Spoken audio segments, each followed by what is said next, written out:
In this lesson, we will see together the possessive pronouns, but we'll see more precisely la mienne.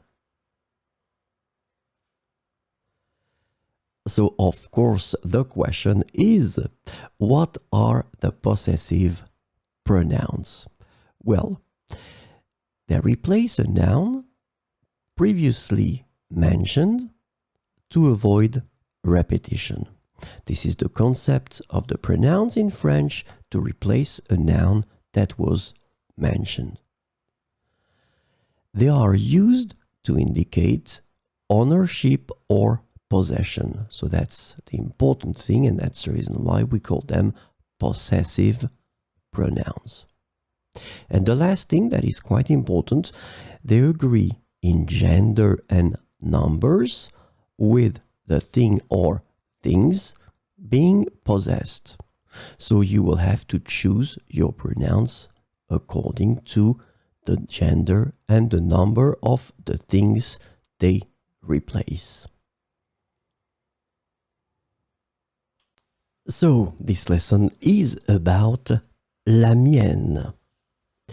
And the possessive pronoun la mienne can be translated into English as mine, my own, or my one, depending on the context.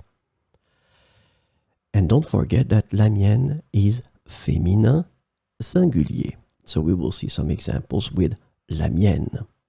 Cette voiture est rapide, mais la mienne est encore plus rapide. Cette voiture est rapide, mais la mienne est encore plus rapide. Les maisons sont belles, mais la mienne a un jardin magnifique.